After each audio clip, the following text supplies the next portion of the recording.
with these? I got a little obsessed with mine. In fact, I got a little obsessed with all my stuff. Have you ever wondered where all the stuff we buy comes from and where it goes when we throw it out? I couldn't stop wondering about that, so I looked it up. And what the textbook said is that stuff moves through a system from extraction to production to distribution to consumption to disposal. All together, it's called the materials economy. Well, I looked into it a little bit more. In fact, I spent 10 years traveling the world, tracking where our stuff comes from and where it goes. And you know what I found out? That is not the whole story. There is a lot missing from this explanation. For one thing, this system looks like it's fine. No problem. But the truth is, it's a system in crisis.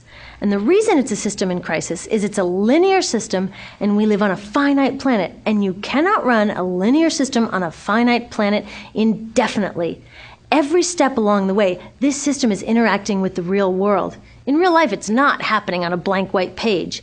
It's interacting with societies, cultures, economies, the environment. And all along the way, it's bumping up against limits. Limits we don't see here because the diagram is incomplete. So let's go back through. Let's fill in some of the blanks and see what's missing.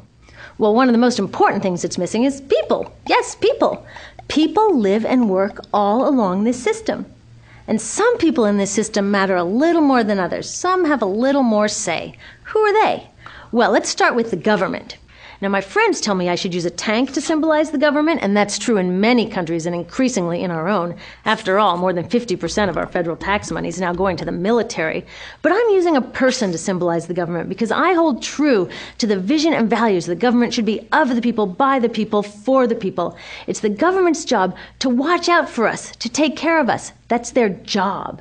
Then along came the corporation. Now, the reason the corporation looks bigger than the government is that the corporation is bigger than the government.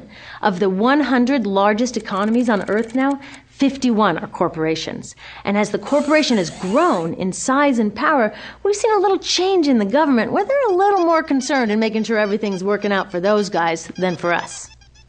Okay, so let's see what else is missing from this picture. We'll start with extraction, which is a fancy word for natural resource exploitation, which is a fancy word for trashing the planet. What this looks like is we chop down the trees, we blow up mountains to get the metals inside, we use up all the water, and we wipe out the animals. So here we are running up against our first limit. We are running out of resources. We are using too much stuff. Now, I know this can be hard to hear, but it's the truth, so we've got to deal with it.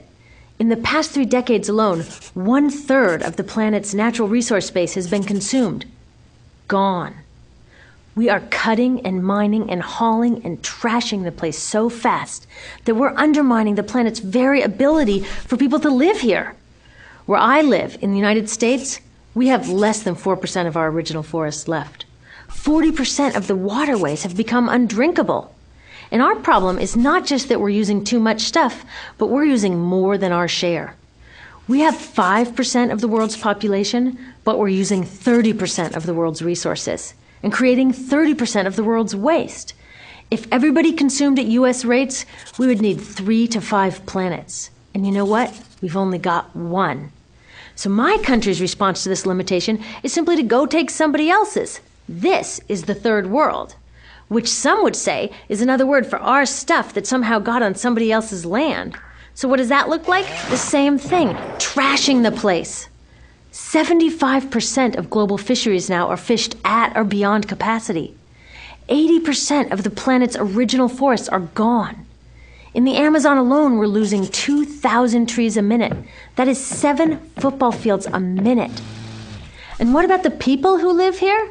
Well, according to these guys, they don't own these resources, even if they've been living there for generations. They don't own the means of production, and they're not buying a lot of stuff. And in this system, if you don't own or buy a lot of stuff, you don't have value.